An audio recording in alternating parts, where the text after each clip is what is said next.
Sveiki. Senovinis metodas patikrinti, ar tikrai porcelianas yra porcelianas, tai yra tokia stiproka medinė lazdelė pastuksenti per patį indą ir pagal jo skambesį iškart suprasit, kad tai yra porcelianas. Niekas daugiau taip neskamba. O dabar aš jums noriu pristatyti savo naują kolekciją, naują formą. Kolekcija žinoma nauja, bet joje kaip visą laiką mes kartojam tai, ką jūs mylit, kapučino puodelius, arbatos puodelius. Bet šita kolekcija yra 5 puodeliai, yra visiškai nauja forma.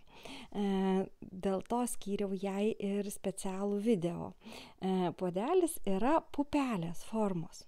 Tai reiškia, jisai atsigula į delną, taip patogiai, tarsi ir būtų skirtas būti delne. Puodeliai kaip visada puošti mano piešiniais ir juos jau esate galbūt matę mano meno albume Balta ir spalvota. Ir esate matę galbūt atvirukuose, šį kartą jie atsigulė ant puodelių sienelių. Ir gal 2 visai nematyti dizainai, tai yra šitas ir šitas. Čia yra sapnas apie tiltą per jūrą, mano vienas mėgstamiausių personažų, kuris nuolat vaidenasi paveikslų kampučiuose. Mano tikėjimas, kad yra tiltai per jūrą, laiptai į dangų ir amžina meilė. Mano paveiksliukas pavesenoviai yra ir apie tai yra šitas puodelis.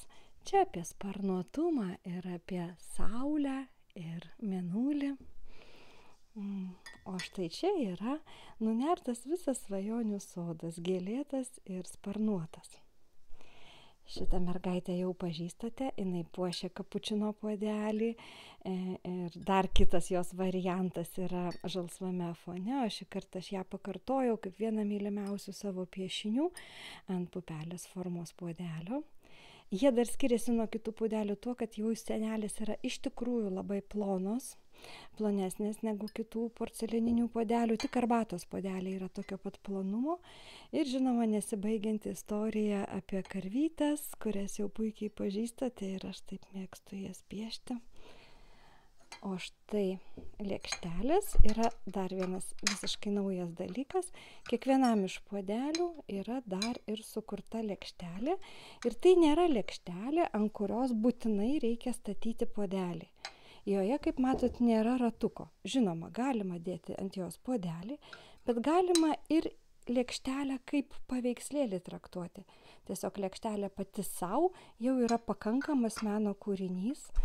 Aš sakau, tai yra porcelianiniai atvirukai, kuriuos yra patogu siųsti paštu. Tai šį kartą galite taip originaliai sveikinti savo artimuosius ir mylimuosius. Ir yra toks vienas momentas, kad jeigu jūs perkat puodelį ir lėkštelę kartu, jūs mokėsite sąlyginai mažiau už juos abu, negu pirktumėt atskirai tik puodelius arba atskirai tik tai lėkšteles. Bet lygiai taip pat yra paliktas variantas, kad jūs galėtumėt pirkti ir lėkšteles tiek, kiek jūs jų norit, ir puodelius, kiek jūs jų norit. Pavyzdžiui, jūs perkate 2 puodelius ir 6 lėkšteles. Taip irgi galima. Ir galit komplektuoti savo servizą. Taigi, ieškokite leidyklos Nieko rimto puslapyje visų opcijų, rinkitės. Ir aš tikiuosi, jums patiks mano naujas, skambantis, delikatus, plonas porcelianas, šildantis rankas. Kuo geriausios arbatos, kavos arba kitų mėgstamų gėrimų.